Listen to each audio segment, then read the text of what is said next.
So Dr. Cusimano is a doctor that I have been working with for years regarding artificial intelligence.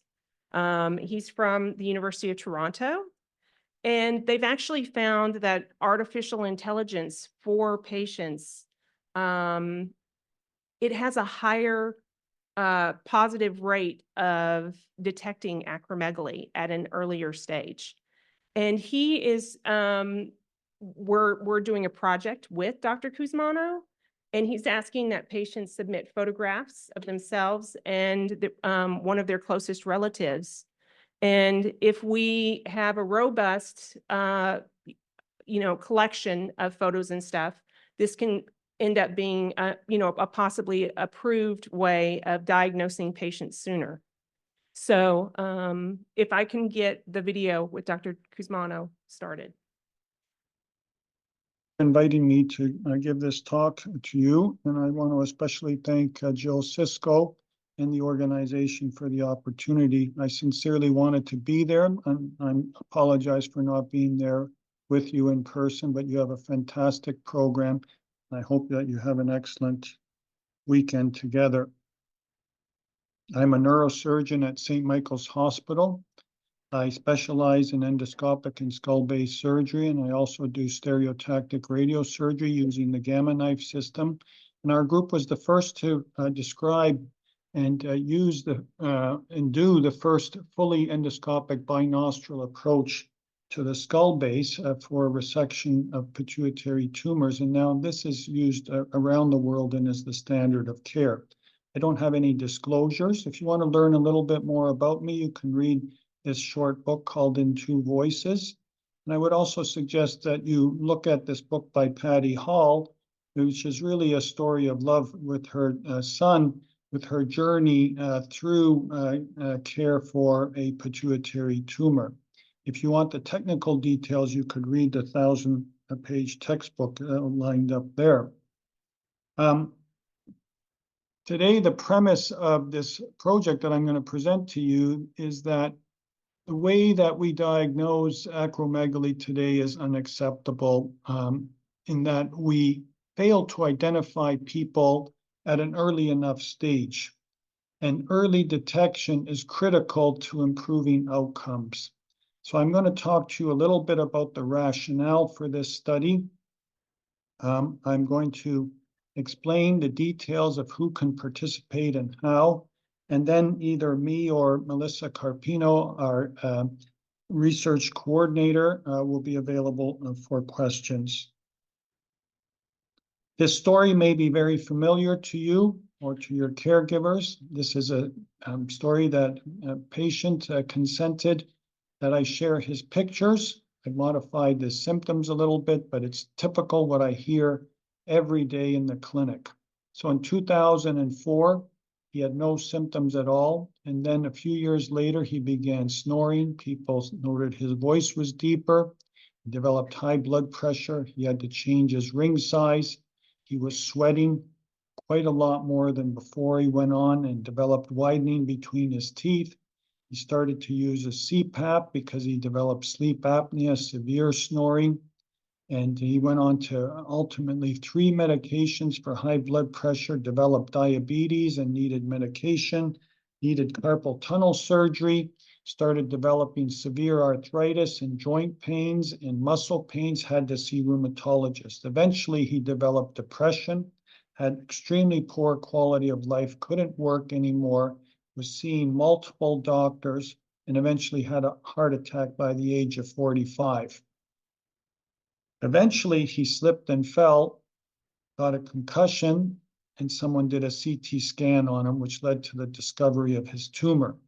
He subsequently underwent surgery, which was extensive, and he's now feeling much better, but there was a small residual that was left in the cavernous sinus, and he's had to be on 2 medications that are very, very expensive.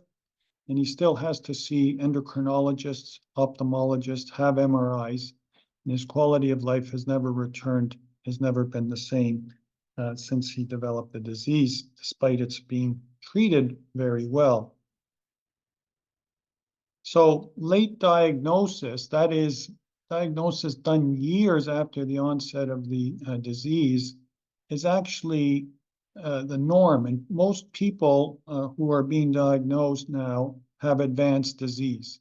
And this is the norm. It's not the exception. It's the norm. The exception is to have an early diagnosis. And it's highly underdiagnosed, acromegaly. And it's even worse in countries that have lower and middle income. So we're very fortunate in North America, but the situation around the world is even worse than what I've described here. So earlier diagnosis is critical, and earlier diagnosis would mean better cure rates, more complete treatment, and preventing the harmful side effects of acromegaly, less medical complications like high blood pressure, diabetes, arthritis, depression, the mental effects, the effects on quality of life, lessen healthcare costs, and we would have people who are treated earlier and more likely to be cured. So I think this is an essential goal that we have, and it's something that I think the medical profession and healthcare providers share with patients and caregivers.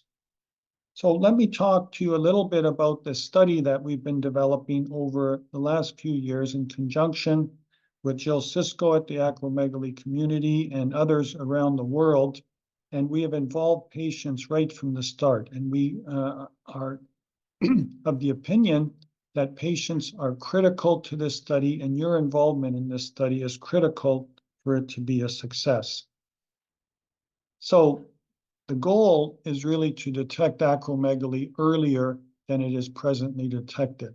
And we want to develop and evaluate a system that can detect acromegaly before it leads to significant changes in patients' physical features and before they develop side effects like diabetes, high blood pressure, diabetes, sleep apnea, these kinds of complications, or they develop complications of those medical diseases like heart attacks.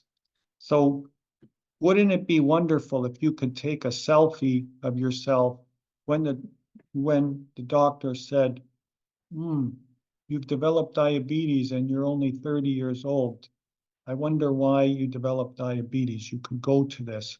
Or your dentist, you go to your dentist and they note that your teeth are getting wider apart. Or you notice you're sweating profusely, or you're developing joint pains. Any of the features that you've been familiar with, you could hold in your own hand and give yourself a sense of whether you need to go for a test like IGF-1 to help to diagnose acromegaly or see an endocrinologist. So this has been supported, as I said, by pituitary groups around the world. We've had it thoroughly reviewed by research ethics and institutional review boards. It covers all the international privacy laws. It's an international study. It's collaborative. We want to include patients and clinicians from all countries. And it's been funded through grateful patients through the St. Michael's Hospital Foundation. Pfizer US has supported us, and possibly other companies will be coming on board shortly. So your involvement is critical. It's absolutely critical to make this a success. And so who can participate? There are 3 groups of people who can participate. The most important, I want to say, is that either if you've had or have acromegaly, you can participate. So whether it's cured or not, you can still participate. Some people feel that if they had acromegaly, they can't participate, but in fact, you can participate. So people with or people who have previously had acromegaly are one big group. The next group are first-degree relatives of patients who have had acromegaly or have acromegaly. That's a biological father, mother, sibling, etc. The third group is someone who has another type of pituitary tumor, like a non-functioning tumor, prolactinoma, Cushing's, Rathke's cleft, craniopharyngioma. The only proviso is that people need to be 18 years of age or older in order to consent. So how do you participate?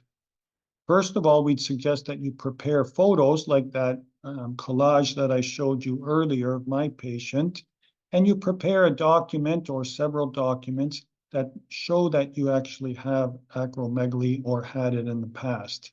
That could be a doctor's letter, it could be a report from an endocrinologist or something else like that. Then you access the website either via your patient support group, your doctor, hospital if they're participating, and you can go directly and scan the QR code, and that will lead you to the website where initially you provide consent, and then you go on to develop and complete a questionnaire. You upload your photographs and documented proof of acromegaly or other type of tumor. And importantly, we ask that you invite others. Hopefully, if each of you can invite 10 others and they invite 10 others, this project's going to be highly successful. So, getting ready to participate. We want pictures of your face over time. That's important. So the types of pictures that you see here that are of your face, hopefully it's up close. There's not a lot of extraneous material, but we can work with any kind of photo. But ideally, these kinds of photos are best. It's optional if you have pictures of your hands or feet. We'd love to get those as well, because we think that those may be very helpful as well. Medical documentation, and we want photos over time, preferably over a 5 to 10 year or even longer period of time. And the more pictures, the better. And I believe the website can take up to 50 pictures. So passport style pictures are fantastic. We don't really want you wearing masks. If you have them with glasses or without, we prefer without, and preferably without expression. But again, the most important thing is a series of pictures. Then, once you're ready, go to the website and participate. It's called REDCap. It's the highest level of security, and it's a medical grade security website. And you can take a picture of this with your cell phone and it will lead you to the site, or you can do it on your computer. And it's compatible with any browser. We want you to share the link with other people. So the first thing that you'll get to when you get to the website is that you'll be asked to give consent, and it'll run through the typical criteria for consent. And then you sign by just typing your name and date where it asks you to do that. You can invite a first-degree blood relative to participate, but the most important thing to remember here is to complete your own questionnaire before you invite someone else. And so submit your own questionnaire first and then invite somebody else. Now, the actual questionnaire itself will have several parts to it, and we develop these parts with our patient collaborators. It's in English now. Hopefully soon it will be in French and Spanish, and then the other most 8 common languages. Depending on how ready you are and how fast you work through questionnaires, it can take anywhere from 20 to 60 minutes. So if you get tired, not to worry. You can do save and return later. And what you would do is finish a section, submit that, and that would solidify those.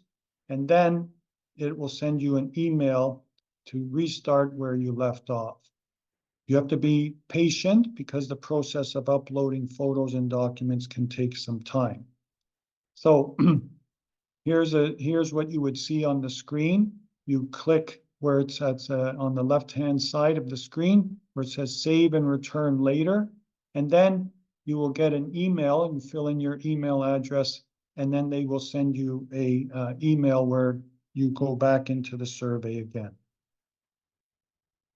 At the end, you'll be offered an opportunity to participate in a draw for us to say thank you to you. You'll get an opportunity to enter a draw to get an Amazon gift card. That's going to happen every 6 months. It'll be in your local currency. And if you want a chance to enter that draw, we need your email address to contact you in case you win.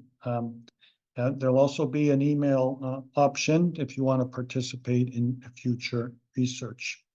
So our goal is to develop a system where we can detect this disease earlier, we feel we're going to detect more people sooner and ultimately be able to improve people's outcome. And the most important thing is that we can't do this without you if we're ever going to improve people's lives into the future. So thank you for listening. We're happy to take any questions either today with Melissa or myself. And we can always be reached to have any other questions answered through acromegaly-research@smh.ca.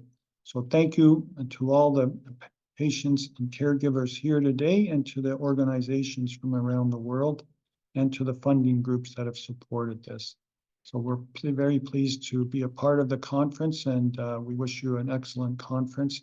And once again, thank you for having me here. So we do have Melissa here from the University of Toronto, if anyone has any questions. If you don't want to ask right now, you can shoot them to me and I can get them to her. So if you would like to go ahead and start, Dr. Ewing.